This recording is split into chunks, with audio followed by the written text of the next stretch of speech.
Time for us to take a look at our tri-state forecast and speak with Pat Pagano. And we're ready. Oh, there we go. Time for us to take a look at our tri-state forecast and speak with... Is that better, Pat? Yeah, I was hearing double Marshall Mile voices. Not anymore, right? No. Yep. I fixed it right away. It's glad you did. If it's bad enough hearing one Marshall Miles voice, never mind two. Yeah, and tomorrow morning at this time, the Marshall Miles voice is going to be complaining it's too damn chilly. That's what's going to happen. I know you like a book. Yes, you do. And what are the temperatures going to be like tomorrow morning? Well, we're thinking along the lines of 45 to 50 generally, but around 40 in some of the cold spots. Well, you know, like I said to you yesterday, I've now come to terms that we're at this time of year where, okay, I'll live through the cold weather in the morning because we're still getting decent weather in the afternoon.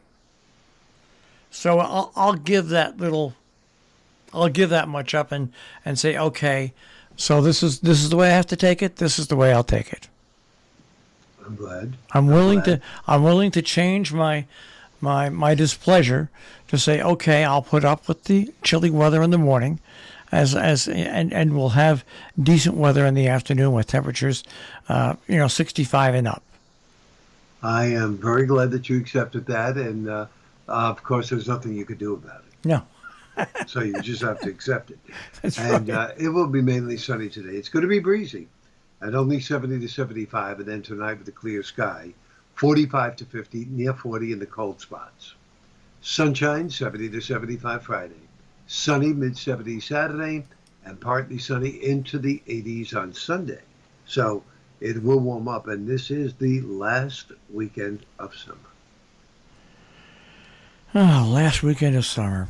Fall comes in Thursday night, a week from today, Thursday night. So that's it. We just have to keep pushing on. Well, you know as well as I do, summer flies by, winter drags on. Well, that's the whole thing. I just don't, it just seems like the summer just goes by so quickly. And I'm thinking the reason for it is because we're doing more. We're more out of doors. There's a lot of stuff going on. Whereas in the wintertime, that's not the case. So, that's why it just goes on longer and longer and longer. But I remember, when I first got into meteorology, winter was a very exciting time for me to watch nor'easters and, snow and ice storms and all of that stuff. But now, of course, many, many years have passed, and it's nothing but just a royal pain. That's it. That's all it is. The forecasts are always, I hate to use the pun, but up in the air. You know as well as I do. And, people are, for some reason, are just glued on numbers when it comes to snowfall. They need the numbers. They need the numbers. And I think the problem there is not that, there's a fault in that, but if I say 1 to 3 and the weather service says 3 to 6 and your TV weatherman says 4 to 8, you have all these numbers flying around all over the place. Who do you believe? Yeah. So the net result is they don't know what they're talking about. Those weathermen, they don't know what they're talking about. And the reason for it, again, is because you have numbers all over the place. But, how do you change that? You can't force anybody to say, the National Weather Service is calling for 3 to 6. We have to go with 3 to 6 because that usually is not the case. As you know, everybody has their own opinion as to what's going to happen. Yeah, and that's a problem. And also the other problem is, and I'm going to hit this. Local. It used to be people would watch the 11 o'clock news on local stations for one thing only: the weather. Right. The weather wasn't available anyplace else. Now I'm just talking about TV. And TV also always focuses on the weather because they put up these special animation and graphics, and they make you think that you're looking at actual weather, what's going to happen in 5 days with their 5-day radar prediction and stuff. So they do it that way. And that hurts everybody else when television does that. Yeah, people go to sleep, and the last thing they've seen is more than likely the weather. And if they see, and in their brain, if they see 4 to 8, 4 to 8, 4 to 8, they wake up in the morning and they're thinking 4 to 8 inches. And because more and more people, less and less people are watching the news at 11 o'clock because Right. they can get their news and weather elsewhere. Now on their earlier newscasts, they're hitting the weather, which makes it worse. Right, because that could change by 11. Yeah, yeah. So it's just and crazy. and It's- then of course if you tend to look at your phone app, which for the most part most of those are worthless as far as forecasts. Yeah. um, you have different things, and again it's only normal that if someone hears 3 to 6, they don't hear the 3, they hear the 6. I just tell people, don't look at your phone apps because they're no. Even if you have a radar app, it's normally 15 to 30 minutes behind time. First Right. of all, second of all, if you really radio meteorologists are the ones to listen to because when they're on the air live with that information. They're not relying on all the tricks and gimmicks that TV meteorologists have to rely on. We don't have that, right? Yeah. They're just using the facts and figures that they have before them.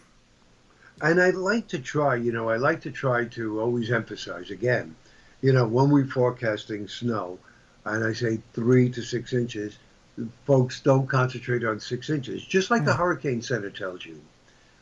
When they show the cone and they show the track in the middle of the cone, they tell you do not concentrate on the track, but concentrate on the cone because the storm could go to the left or to the right of the average track. Don't zoom in on that. That is the same thing with snowfall. 3 to 6 inches, don't zoom in on 6.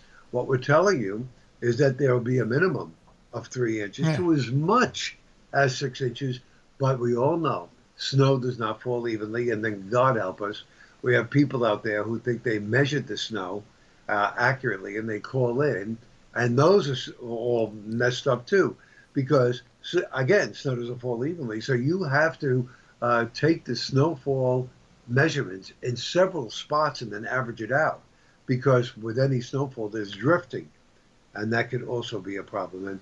And some people just get a kick out of them reporting the highest snowfall so they can hear their town. And they said the heaviest snow fell from Middletown, where 27 inches fell. Meanwhile, maybe 20 fell, but you measured it in a drift. Yeah. Hey, Avatar is back. Oh, it is? Avatar, The Way of Water is going to be released. When? I think it's coming up pretty quick, as a matter of fact. Wow. Yeah. I think it's going to be released, within the next month. Pardon me. They're going to release it. They've got the trailers out now, and they're going to release it December 16th. Wow. So this is the third one, right, Mike? No, the second one.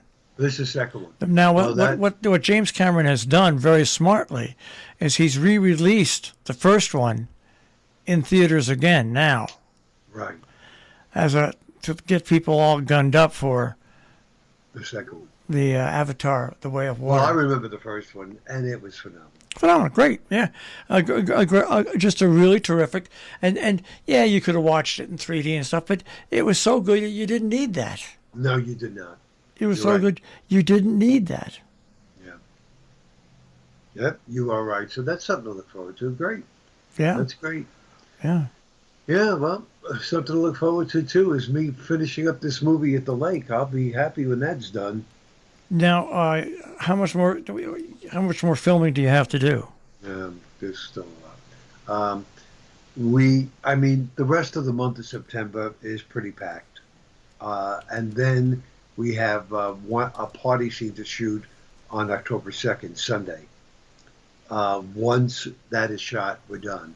We don't have anything scheduled for the 1st, October 1st, Saturday, because we kind of figured leave that open in case there is something we have to reshoot.